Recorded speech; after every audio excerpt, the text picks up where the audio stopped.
Hello বন্ধুরা, কেমন আছো সবাই? তো আজকের ভিডিওতে আমরা দুটো বিষয়ে কথা বলতে যাচ্ছি। একটা হচ্ছে অক্ষয় কুমারের আপকামিং মুভি স্কাই ফোর্স, সেটার অফিসিয়াল ট্রেলার চলে এসছে, এবং শাহিদ কাপুরের আপকামিং মুভি দেবা, সেটার অফিসিয়াল টিজার চলে এসছে। তো প্রথমে আমি স্কাই ফোর্স নিয়ে কথা বলছি। তো ট্রেলারটা দেখার পরে আমার দেখতে দেখতে আমি কেন জানি না আমার ঋত্বিকের লাস্ট যে মুভি ছিল ফাইটার, সেই সিনেমাটার কথা বারবার মনে পড়ছিল। অ্যাকচুয়ালি যেহেতু মানে আকাশের মধ্যেই ফাইটগুলো আর কি, সে কারণে সিকোয়েন্সগুলো ওগুলোই বেশি দেখানো হয়েছে ট্রেলারে, সে কারণে ফাইটেরও তাই ছিল আর কি। আহ, তো তো সেই এয়ারফোর্সের ব্যাপারটা কমন আর কি এখানে। কিন্তু ওভারঅল কিন্তু ট্রেলারটা বেশ প্রমিজিং, স্পেশালি অক্ষয় কুমারকে এখানে বেশ ভালো লাগছে। এবং আমার মনে হচ্ছে যে হতে পারে যে স্কাই ফোর্স দিয়ে হয়তো বক্স অফিসে অক্ষয় কুমার একটা কামব্যাক করলেও করতে পারে। সাথে আরেকজন আছে যাকে ইন্ট্রোডিউস করা হচ্ছে। এছাড়া আমাদের সারা আলি খান আছে, নিমরত কৌর আছে। তো ব্যাপারটা যেটা হলো যে এই দুই বন্ধু একসাথে এয়ারফোর্সে কাজ করছে। অক্ষয় কুমারের বন্ধু হারিয়ে যাচ্ছে, তার ওয়াইফ হচ্ছে সারা আলি খান।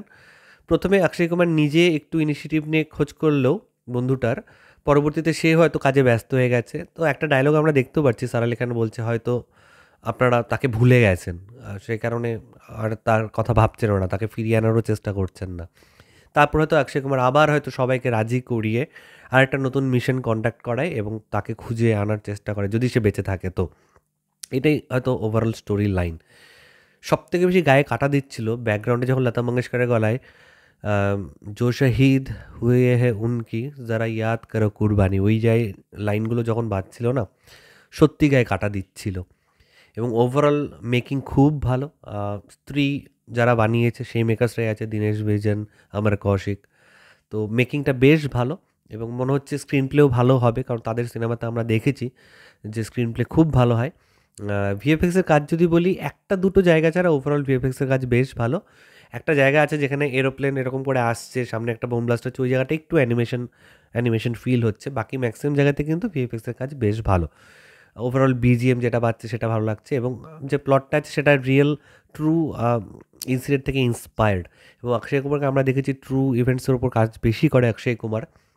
এবং অক্ষয় কুমার যখনই এই টাইপের কোনো সিনেমা করেছে, ধরো এয়ারলিফট যখন করেছিল, সেই সিনেমাগুলো বিশাল বক্স অফিসেও সফলতা পেয়েছিল, ক্রিটিক্সরাও ভালো বলেছিল, পারফরমেন্সও খুব ভালো ছিল। তো এখানে অক্ষয় কুমারের পারফরমেন্স ভালোভাবে আমরা বুঝতেই পারছি, ট্রেলার দেখে আমরা বুঝতে পারছি যে এই ধরনের রোল অক্ষয় কুমারের কাছে এরকম ব্যাপার। এবার বক্স অফিসে কতটা সাকসেসফুল হবে সেটা তো সময়ই বলবে, এই জানুয়ারি মাসেই রিলিজ, তারপর সেটা ক্লিয়ার হবে আর কি।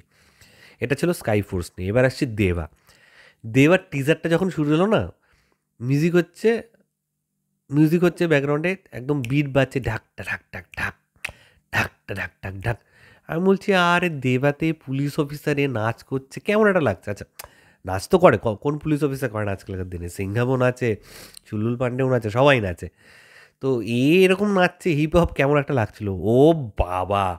তারপর দেখছি নাচের তালে তালে যখন অ্যাকশনগুলো শুরু হলো, মানে সে পুলিশ হয়ে যখন মারামারি করছে সেটা, আর এই ডান্স একসাথে দেখানো হচ্ছে, এটা একবার এটা একবার এটা একবার এটা একবার। তারপরে যখন ডান্সের মধ্যে তাই এক্সপ্রেশন চেঞ্জ হলো না, জাস্ট ছিটকে গেছি। অসম লেগেছে আমার টিজারটা দেবার, হেভি। শাহিদ কাপুরের মধ্যে না অন্য রকমের একটা ট্যালেন্ট আছে।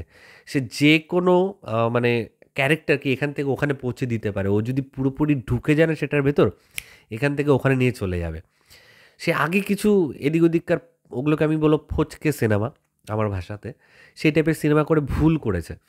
তার শুরু থেকেই দরকার ছিল ক্যারেক্টার বেস যে মুভিগুলো আছে, যেখানে একটা তার ক্যারেক্টারের ওপর বিশাল ওয়েটেজ, সেই ধরনের, যেরকম হায়দার ধরো, তারপরে অর্জুন রেড্ডি রিমেক যেটা কবির সিং করলো সেটা ধরো, যে নিজের কাঁধেও একটা স্ক্রিপ্টের অনেকটা পোর্শন পড়ে যাচ্ছে, সে তখন জাস্ট ফাটিয়ে দেয়। কিন্তু এর বাইরে না, মাঝখানে ছিল 5 থেকে 6 বছর, কি তারও বেশি হবে, মানে একই ধরনের কাজ সে বারবার বারবার করে যাচ্ছিলো, যেখানে তার সিনেমাটার মানে তার ক্যারেক্টারটার অ্যাকচুয়ালি কোনো ভ্যালু নেই। সে থাকা না থাকা একই ব্যাপার। কিন্তু এই টাইপের সিনেমাগুলো তার বেশি বেশি করা উচিত, কারণ তার বাবা পঙ্কজ কাপুর, দেখে নাও পঙ্কজ কাপুরের কাজ যারা দেখেছে তারা জানে। আই থিঙ্ক একটা সিনেমা ছিল ব্লু আমব্রেলা না কি নাম, বেশ, শুধু একটা সিনেমা দিয়ে বলছি না, পঙ্কজ কাপুরের যে কোনো সিনেমা তুমি দেখে নাও, what a talent, what a talent. Bollywood তো তাকে ইউজই করতে পারলো না। তো তার ছেলে শাহিদ কাপুর, শাহিদ কাপুরের মধ্যেও সেটা আছে। শাহিদ কাপুরের বয়স এখন কম।